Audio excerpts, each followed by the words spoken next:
After years of being the black sheep, I rose to the top and made them regret ignoring me. My father's laugh was too loud for the size of the private dining room.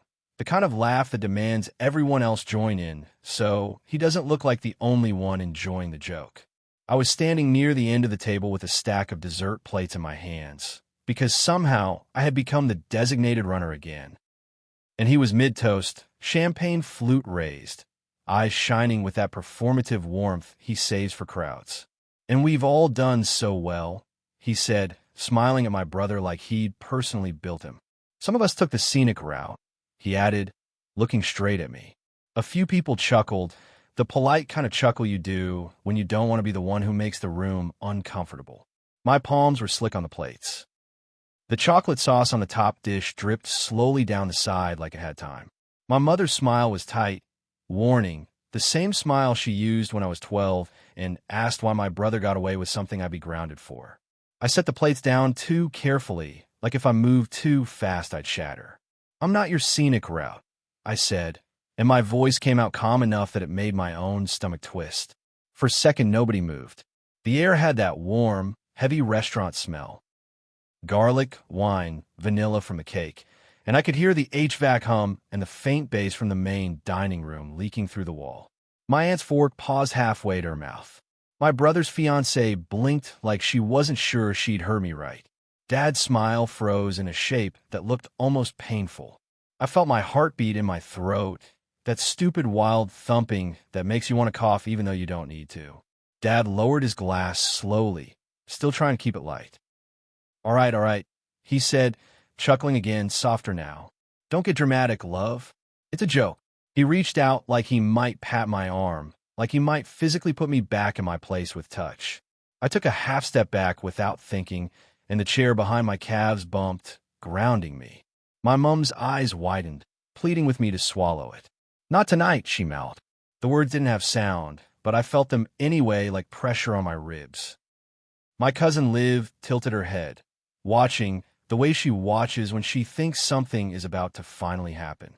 I looked around the table at the faces that had watched me be the family problem for years, and I said, steady and clear, "If it's a joke, explain it.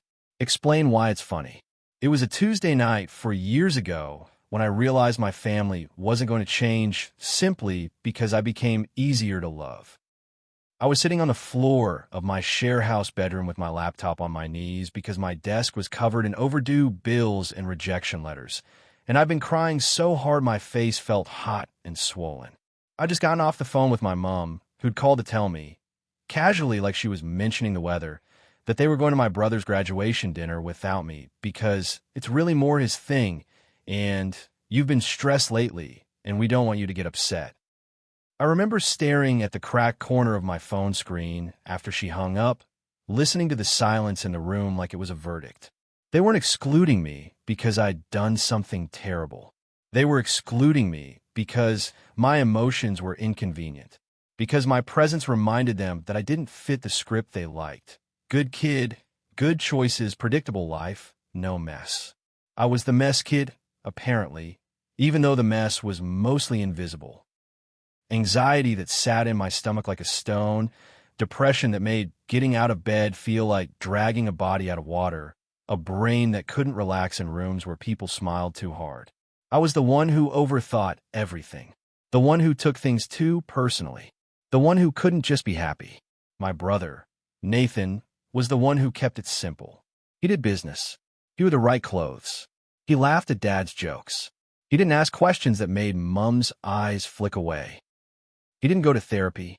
He didn't cry in bathrooms at family events and then pretend he wasn't crying when he came out. He was easy.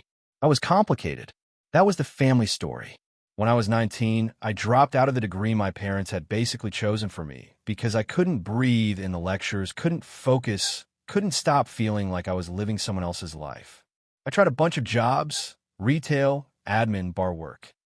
Things I could do on autopilot while I figured out how to be a person who didn't feel like a constant disappointment. My family treated that phase like it was a personality flaw.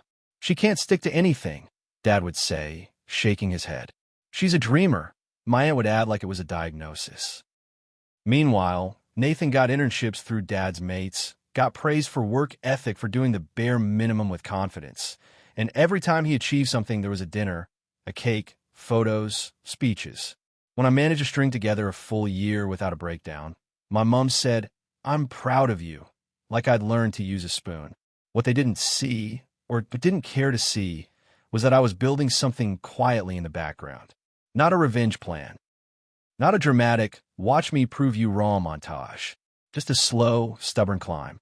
I started freelancing in digital marketing because a friend needed help with her small business, and I was good at writing, good at systems, good at noticing patterns.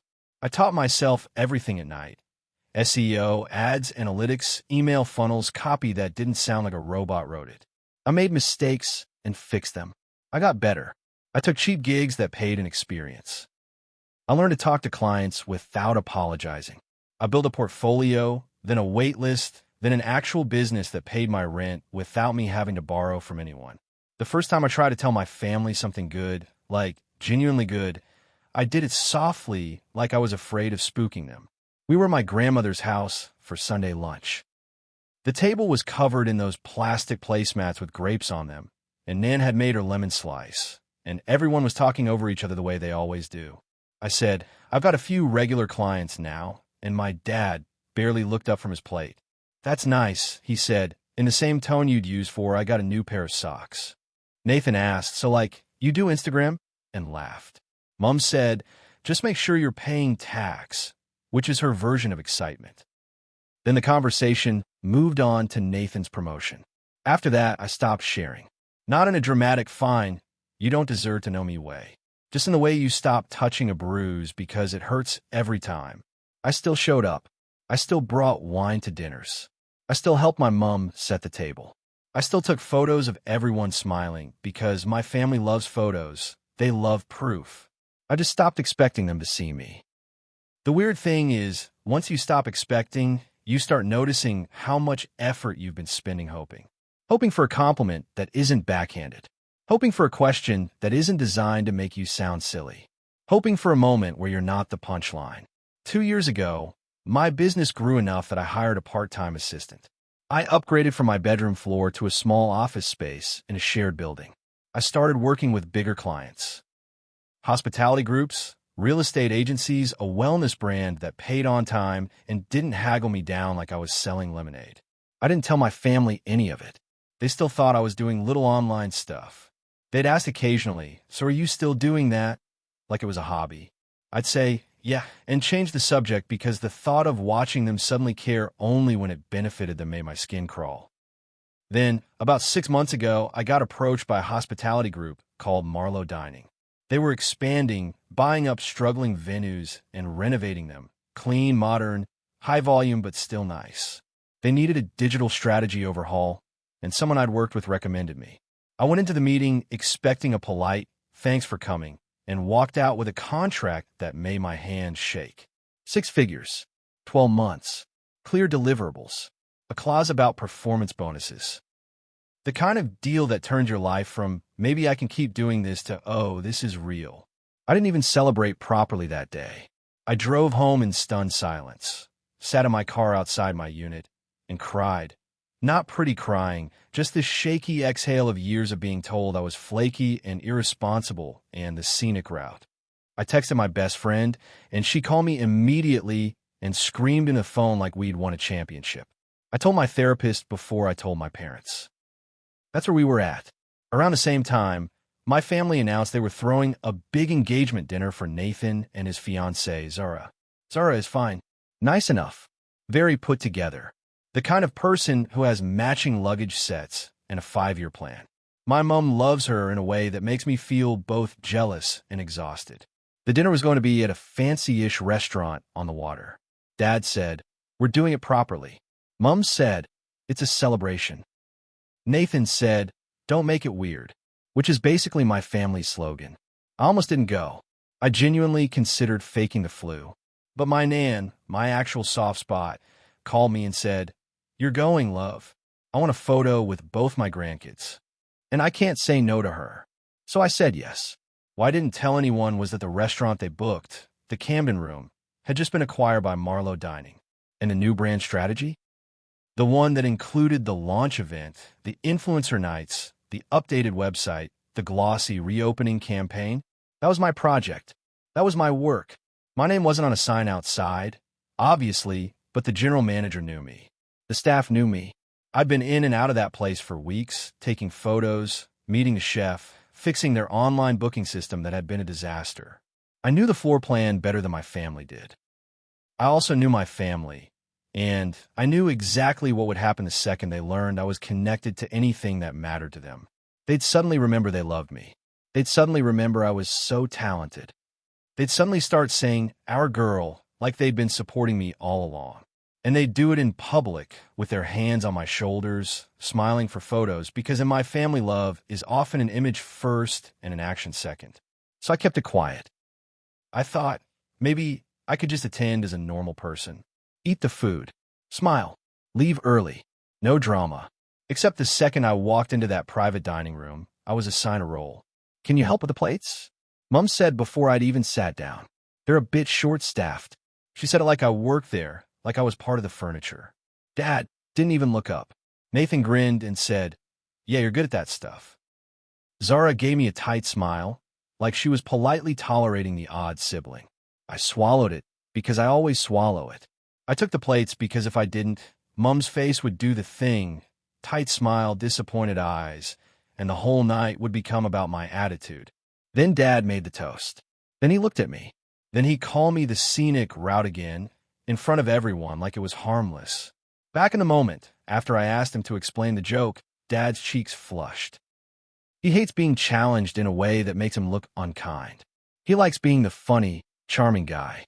He likes control with a laugh. "All right, don't start," he said, waving his hand. "You know what I mean. We're all proud of you doing your little thing." My mom's eyes squeezed shut for half a second, like she was praying I'd let it go. Nathan shifted in his seat, irritated already. Zara stared at her wine glass, like she wished the table would swallow her. I could feel my hands trembling, and it made me furious, because I was 30 years old and still reacting like a kid being scolded. I curled my fingers into the edge of the chair beside me to stop them from shaking in the open. "Dad," I said, and my voice surprised me by staying even, "you've spent years telling people I can't stick to anything, that I'm dramatic, that I'm finding myself, and I've let it go because it's easier than fighting you." My throat tightened, but I kept going. "But don't do it tonight. Not at their engagement dinner. Not when you're trying to use me as a punchline." Nathan finally snapped, low and sharp. "Can you not?" he hissed. "It's one night. Just be normal." I looked at him and felt that old familiar twist. Anger mixed with this sad little hope that maybe he'd defend me one day. He never does. He benefits from me being the odd one out because it keeps him safe. "Normal," I repeated, almost tasting the word. "Do you mean silent?" Zara's eyes flicked up. My cousin Liv inhaled like she was watching a show. Dad leaned forward, voice dropping. "You're embarrassing your mother." Mom's face crumpled slightly, and for a second, I almost caved. That's the trap. Make Mom look wounded, and I fold, because I've been trained to protect her feelings even when she doesn't protect mine. But then I thought about the contract I'd signed, the hours I'd worked, the nights I'd taught myself skills on a laptop with cracked edges, the times I'd sat in my car after family gatherings, shaking and small, wondering what was wrong with me. And I realized I was done performing smallness to keep their story intact. "No," I said quietly. "You're embarrassing yourself." Dad's eyes went wide, offended. "Not the muterid, Jesus." The door to the private dining room opened then, and the general manager stepped in, a woman named Priya who wore her authority like it was part of her spine. She smiled, professional, and said, "Sorry to interrupt, everyone. Just wanted to check in." Mom's face immediately snapped into polite hostess mode. "Everything's lovely, thank you." Priya's eyes landed on me, and her smile warmed in recognition. "Mara," she said, like she was relieved to see me. "Perfect timing. We've just had the draft signage proofs come through. If you got a moment after dessert, I'd love your eyes on them." The table went still. It wasn't dramatic like in movies. It was that small, subtle pause where your brain catches on something and doesn't know where to put it yet. My dad blinked. So Priya glanced at him, still smiling, but there was a flicker of confusion, like she wasn't sure why he was speaking over her. Mara runs the digital strategy for Marlowe Dining, she said casually, as if she was explaining the obvious. She's the reason we're fully booked tonight. Honestly, she's been a godsend. Then she looked back at me. Also, thank you again for squeezing this event in.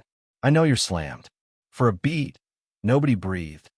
My mom's mouth opened and closed. Nathan's face drained of color, then flushed. Zara's eyes widened, sharp and curious now. My aunt's eyebrows shot up so high they almost disappeared into her hairline. My dad forced a laugh that sounded like choking. Oh, right, he said too loudly. Well, yes, Mara, does stuff online. He tried to make it small again, instinctively, like if he minimized it, he could control it. Priya's smile didn't change, but her eyes hardened just slightly. Not stuff online, she corrected, still polite. She's leading our rollout. It's not easy work. We're lucky to have her. Then, like she was tying a bow on it, she said, Anyway, enjoy your night. Mara, I'll find you after. She left, and the door clicked shut, and the silence that followed was so loud it made my ears ring. Nathan stared at me like I'd been replaced. What the hell? He whispered. I sat down slowly because my legs felt like jelly, and because sitting felt like claiming my seat rather than hovering at the edges like staff. My hands were still trembling, but now it wasn't fear. It was adrenaline mixed with something like relief. I didn't think it mattered to tell you, I said, and my voice sounded tired. You've never cared unless it helps your story. Dad recovered first, because of course he did. He leaned back, smile trying to reassemble itself, and said, Well, that's great, love. See? We always knew you'd find your place. The audacity of it made my stomach flip. You didn't, I said, softly but clearly. You told me I was wasting time. Mum's eyes shone with tears, not quite crying yet, just wet with shock and guilt and the urge to smooth everything. Mara, she whispered, why didn't you tell us? I looked at her. Because every time I told you something, you made it small, I said. Or you turned it into a lecture. Or you used it to compare me to Nathan. I swallowed. And because I didn't want you to suddenly act proud in front of people when you've spent years acting embarrassed in private. That landed. I saw it hit her, not like an accusation, but like a fact she couldn't dodge. Nathan's face tightened. So, you just kept it secret? To make us look stupid? I almost laughed. I didn't do anything to make you look stupid, I said. You did that when you decided I couldn't possibly be doing well unless you knew about it. Zara finally spoke, voice careful. Wait, she said, looking between Nathan and me. So, when your dad said, finally doing all right, I met her eyes and held them. Yeah, I said. That. Zara's expression shifted into something colder, more aware. She'd been smiling along with the family dynamic, because that's what people do when they're new. Now she was seeing what she'd married into. My dad cleared his throat, trying again. All right, enough, he said, voice firm. This is a celebration. Let's not talk about me unless it's as a joke. I finished for him. My voice was still calm, but I could feel heat behind my eyes now. That's what you mean. Mum reached for my hand, and for the first time in years, I didn't automatically let her take it. I kept my hands on my lap, fingers curled together, grounding myself. I'm happy for Nathan, I said, looking at my brother. I really am. I'm not here to ruin your engagement, but I'm also not here to be the family's punchline while you all smile. Nathan stared at his plate, jaw working. Why are you like this? He muttered, half to himself. I felt a sharp sting, then a strange softness. Because you made me like this, I said quietly. You all did. You taught me that if I didn't defend myself, nobody would. My dad's face hardened. You're being ungrateful. There it was. The old reliable. If you don't accept mistreatment, you're ungrateful for the privilege of being near them. I nodded slowly. Maybe, I said. Or maybe I'm just done. The rest of the dinner continued, but it was a different room. People talked, but they kept glancing at me like I'd turned into a puzzle. Mum kept trying to steer conversations back to safe topics. Wedding venues, work gossip, holiday plans. But there was a crack in the image now, and everyone could see it. My dad tried to reclaim control by telling stories about my childhood that made me sound like a scatterbrain. Remember when Mara wanted to be a singer? He laughed. She was always dreaming. But it didn't land the same, because now the room had proof that my dreams had turned into something real, and his attempts to minimize me sounded like jealousy with a joke hat on. After dessert, Priya came back, as promised, with her tablet. She asked, "Do you want to step out for 2 minutes?" I glanced at my family and saw my mom's pleading eyes again. Please don't make it worse. And I realized, leaving the room to do work while my family sat there stunned would feel like punishment. I didn't want punishment. I wanted truth. So I smiled at Priya and said, "Actually, can we do it here? Won't take long." Priya didn't flinch. She turned the tablet toward me, and we discussed fonts and signage and opening week specials in front of my entire family like it was the most normal thing in the world. I could feel Nathan's stare burning into my cheek. I could feel my dad's discomfort like a physical presence. Mom looked like she wanted to vanish into the tablecloth. When Priya left again, Dad finally said, voice tight, "So, we're doing well then." I took a sip of water. The glass was cold and steadied me. "Yeah," I said. "I am." Mom whispered, "We're proud of you." The words should have felt good. They didn't. They felt late. They felt like someone handing you a gift you already bought yourself and expecting thanks. "I don't need you to be proud," I said, not cruelly. "I needed you to be kind." Mom's eyes filled fully then. Nathan looked away. Dad's jaw clenched. The thing is, the regret didn't come as one big dramatic apology. It came in small, desperate pivots.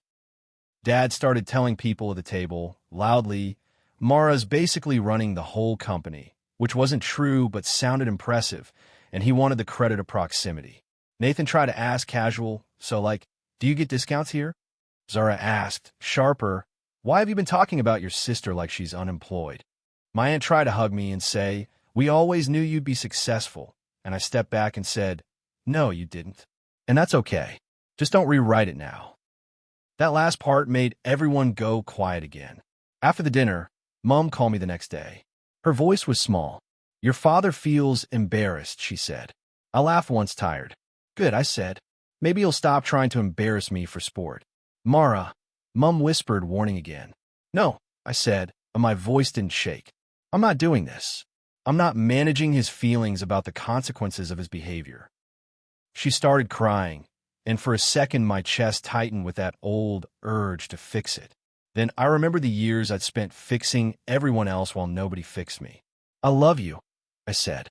"But if you want a relationship with me, it can't be built on me shrinking." Mom sniffed. "What does that mean?" "It means you don't volunteer me to help," I said. "You don't make jokes at my expense. You don't tell people I'm finally getting it together like I've been failing in some secret way. And you don't punish me when I don't play along." There was silence on the line, and I could hear her breathing, shaky. "I'll try," she finally whispered, like she was admitting something hard. Nathan texted me later that week. "So, could you maybe help with the wedding website?" "No es paligi." Just a request, wrapped in politeness. I stared at it for a long time before replying. "Congrats again. But no, hire someone. I'm not your backup plan." He left me on read. Dad didn't speak to me for a month. Then he invited me to Sunday lunch like nothing happened.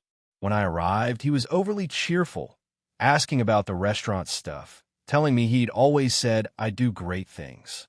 I watched him try to glue a new story over the old one, and I felt something quiet and firm inside me.